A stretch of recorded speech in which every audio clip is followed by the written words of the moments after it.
Welcome back. मैं जिक्र कर रहा हूँ 3 दिन पहले का, जहाँ कराची में बोट बेसन का इलाका और इस बोट बेसन के इलाके में एक बलोच सरदार जो कि गुज़र रहे थे अपनी 4 व्हील में, सर्फ गाड़ी में वो गुज़र रहे थे और इस दौरान एक ऑल्टो थी जिसने उनकी गाड़ी को डिपर दिया और उसके बाद ओवरटेक किया। इस बात पे बलोच सरदार, उनके गार्ड्स जो हैं वो बहुत शदीद गुस्से के आलम में आ गए। आगे जाके गाड़ी रोकी और उसके बाद उस ऑल्टो को रिवर्स करके पीछे से हिट किया। न सिर्फ हिट किया बल्कि बाद में उनके जो गार्ड्स हैं उन्होंने जाके उस पैसेंजर को और उस ड्राइवर को निकाल के, एक आम शहरी ऑल्टो में था, उनको बहुत जर्दोकोब किया, बेईमाना तशद्दुद किया। उन दोनों को बाद में जिला अस्पताल लेके जाया गया, जहाँ पर फिर ये केस जो है वो पुलिस के पास जाता है और बाकायदा इसमें FIR कटती है। पुलिस एक्टिव हुई। कल रात को ये केस मीडिया की जीनत बना। सोशल मीडिया में आने के बाद जो कराची पुलिस जो है, सिंध पुलिस, वो काफ़ी एक्टिव हो गई और उसके बाद जो बलोच सरदार जिनका नाम शाहजैन मरी कहा जा रहा है, वो जो है बलूचिस्तान मफरूर हो गए, फरार हो गए, जबकि उनके 2 बॉडीगार्ड्स को पुलिस ने गिरफ्तार कर लिया। एक का नाम गौस बख्श और दूसरे का नाम जल्लाद खान लिया जा रहा है, जिनको गिरफ्तार किया गया और उनसे 4 जदीद हथियार जो हैं पुलिस ने वो भी बरामद किए। अब दूसरी कार्रवाई में पुलिस ने तकरीबन 5 अलग गार्ड्स को गिरफ्तार किया जिनके पास असलहा मौजूद था।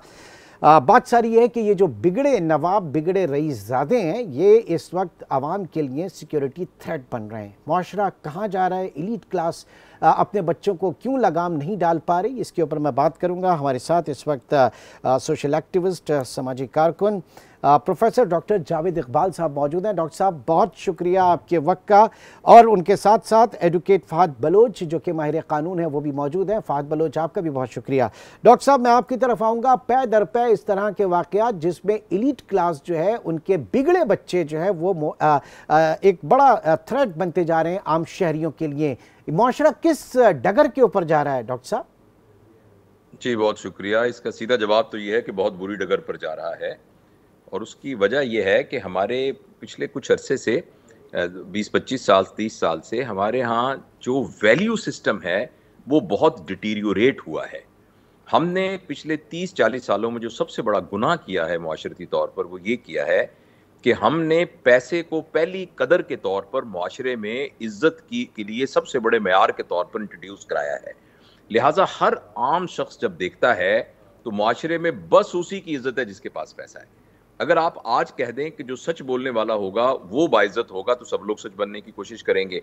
लेकिन जब माशरे में ये वैल्यू ही बन गई है कि कोई शख्स बड़ी सी गाड़ी, काली गाड़ी पर होगा, जिसके साथ गार्ड होंगे, जिसके हाथ में कीमती घड़ी बंधी हुई होगी, उसने बहुत ब्रांडेड सूट पहना होगा, तो वो काबिल इज्जत होगा। ये कहाँ से आया, कैसे आया पैसा, इसकी चूंकि कोई परख नहीं होगी, तो इसलिए माशरे का वैल्यू सिस्टम ऐसा बन गया है। और फिर हमारे जो रोल मॉडल हैं ऊपर के सारे लोग, वो भी इसको नेगेटिव रोल मॉडल्स हैं, वो भी इसी का ही इश्तिहार बने हुए हैं। तो इसकी वजह से माशरे में एक बहुत बड़ा एक फसाद मच गया है। माशरे के अंदर वैल्यू सिस्टम बहुत डिटीरियोरेट हो गया है और जिसकी वजह से वो लोग जिनके पास थोड़ा सा भी इख्तियार होता है तो वो अपने आप को करता धरता समझते हैं। एक तो इसका ये एस्पेक्ट है। हाँ। और दूसरा एस्पेक्ट ये है कि जो कोई इस तरह के जुर्म में मुलव्वस होता है तो हमारा जो कानून है वो बेचारा बहुत ही माजूर है और वो इतना माजूर है कि वो अपने पैरों पर नहीं चल सकता, उसको सहारों की जरूरत होती है।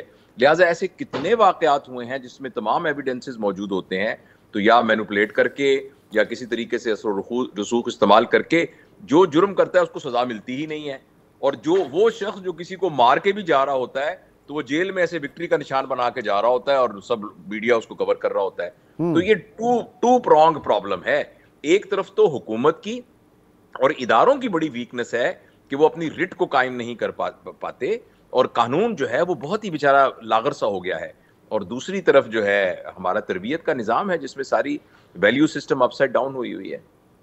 ठीक है, मैं दोबारा आपकी तरफ आऊँगा, लेकिन उससे पहले ज़रा एडवोकेट फहद बलोच। फहद, ये जो बात की जा रही है कि कानून हमारा जो है वो काफ़ी कमज़ोर है, आपके सामने बड़े बड़े केसेस हैं और यकीनन कानून जो है वो बेबस नज़र आ रहा है, क्यों है ऐसा?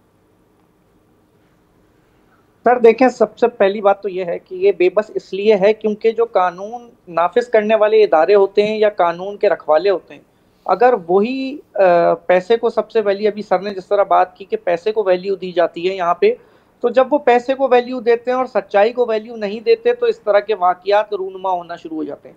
अब मैं आपको इसकी एग्जांपल ये दे दूं कि कोई भी बड़ा आदमी हो, वो कोई भी जुर्म करे तो वो ये बात सोच के जुर्म करता है, यार मेरे पास पैसे हैं, मैं तो बच जाऊंगा, और अगर जेल चला जाऊंगा तो जेल में अयाशी करूंगा पैसे दे के, या फिर अगर कोर्ट जाऊंगा तो बड़ा वकील खड़ा कर दूंगा, और बड़ा वकील खड़ा कर लूंगा, शायद हो सकता है कि मैं किसी जज के तक भी पहुंच जाऊं।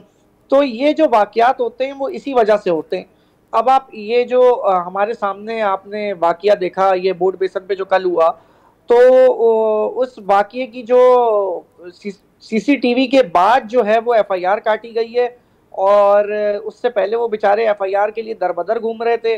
वो अगर पॉलिटिकली सपोर्टेड थे थोड़े से तो उन्होंने जाके अपनी एफआईआर कटा ली, लेकिन अगर यही कोई आम आदमी होता और वो मार खा लेता तो वो बेचारा क्या करता, मार खा के घर चला जाता और चुप होके सो जाता, 2 दिन गुस्सा करता, तीसरे दिन भूल जाता, फिर वो चौथे दिन किसी और के साथ कर रहे होते।